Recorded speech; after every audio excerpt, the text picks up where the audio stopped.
तो बघ ना, हे बघ, हा बघ इथे ती बघ, इथे माझ्या नजरेत आहे ती अजूनही. आज भल्या सकाळी उठून आम्ही दोघी या जंगलात गेलो होतो पक्षी बघायला आलोय. आणि नशीब चांगलं म्हणजे किती, सुरुवातच झाली याच्यापासून. मग काय, अनुयानं लगेचच तिचं शस्त्र बाहेर काढलं. सुरुवातच दमदार झाली आणि आजूबाजूला आणखी असंख्य पक्ष्यांचे आवाज ऐकू येत होते. जो विट्टी विट्टी आवाज येतोय. हा, मला खूप सारे आवाज येतात मला. हा पिट्टाचा आहे. मग ही पुढे पुढे आणि हिच्या मागे मी. आणि वाटेतच मला इंडियन पिट्टा आणि ब्राऊन हेडेड थ्रश पण भेटला. पिट्टाचं काजळ बघितलं ना. मग आणखी आत या पाणवठ्याजवळ आलो.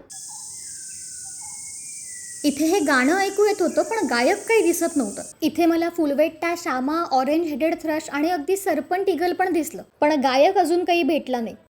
जंगल इज फन. मग या भल्या मोठ्या पायटण्या चढून आम्ही शोधायला निघालो. मोनार्कचं घर माहितीये, आम्ही त्याला बघायला जातोय. मोनार्क आणि गायकाला खूप शोधलं, पण दोघंही सापडले नाहीत. जंगल माणसाला पेशन्स शिकवतं. मग अगदी कॅमोफ्लॅज झालेला पफ थ्रोटेड बॅबलर शोधला, त्याचं घर बघितलं आणि निघालो, तर जंगल सरप्राईज पण देतो. मगापासून शोधतोय तो, आता आमच्या समोर येऊन बसलाय स्वतःहून. हा आहे तो गायक मलाबार व्हिस्लिंग थ्रश. मोनार्कने पण इथेच येऊन दर्शन दिलं. आणि हे कमी म्हणून आम्हाला तो पक्षी दिसला ज्याची अनुया 2 महिने वाट बघत होती. तुम्हाला पण तो पुढच्या व्लॉग मध्येच दाखवणार. मग आणखी जरा वेळ बसलो, सूर्य पक्षी, सोन पक्षी बघितले, पोटभर गप्पा मारले आणि जंगलाचा निरोप घेतला. भेटूया पुढच्या व्लॉग मध्ये. तोपर्यंत बाय.